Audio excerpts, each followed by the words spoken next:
You know what the worst part about this whole situation is that I lost my daughter through this whole ordeal because she also was lied to by my husband. And she absolutely took his side. And it's because she had weeks to spend with him before I got there where he could just berate her with lies about the situation. And I already had a tumultuous relationship with her anyway, because when her dad and I went through our divorce, it was very traumatic for her and her brother. It was very traumatic for our whole family. And so there was a bit of time where we didn't speak. She holds a tremendous amount of animosity towards me, and rightfully so.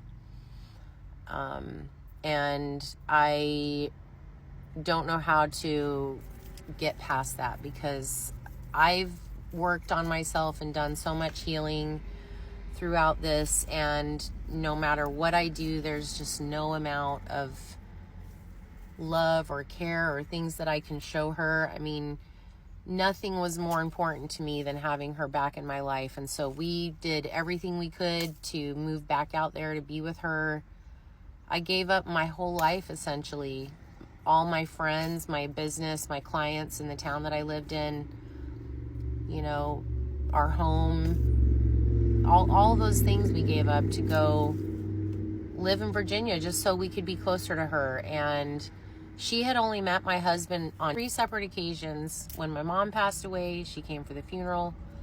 And then on 2 different occasions, she came to stay a week with us. Once during Christmas and another time during the summer. But that was essentially the only time she'd ever spent or talked with my husband during that almost 10 years that he and I were together.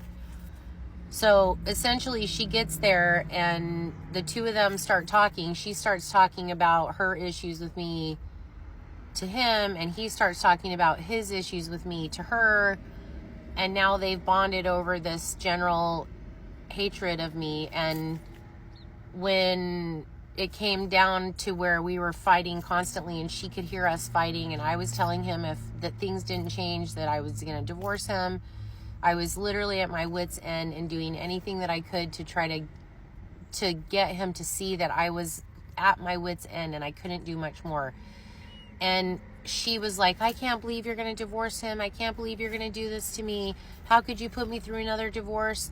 And so then when it came time for me to actually get my things out of her house, she locked me out, wouldn't let me in to get my things. And so now our relationship is severed. It was already severed. It was already tumultuous out of the gate, but I literally was doing everything I could to show her there was nothing more important to me than her.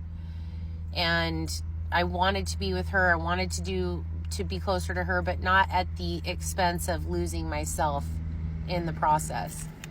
I'm very sad about the fact that my daughter is gone again, and I was this close to being back with her and to living the dream that I thought.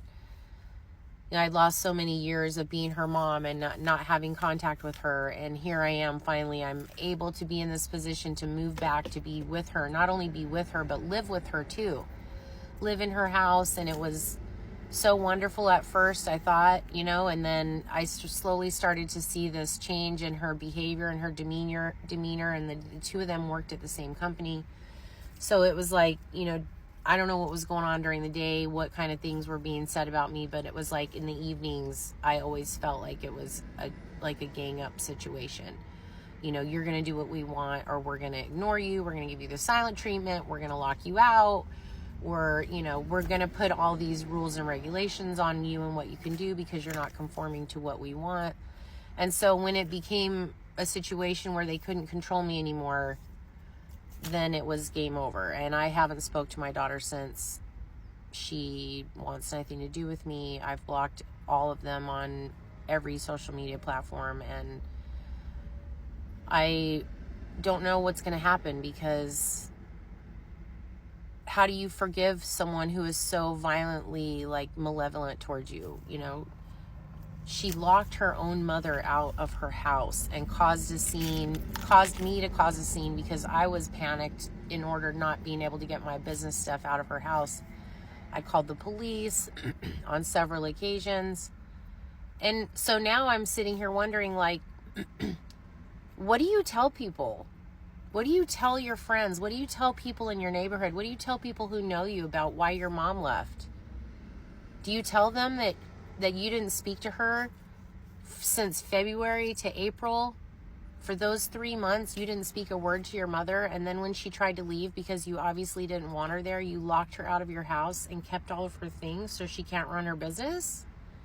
Imagine what people must think. I walked away with my head held high and tried to recover from all the damage, collateral damage that the both of them did to me. And I just wonder what do people think about that, you know? I'm sad that I lost my daughter in this whole scenario, and I don't know what that looks like in the future. So, love your guys' comments about this.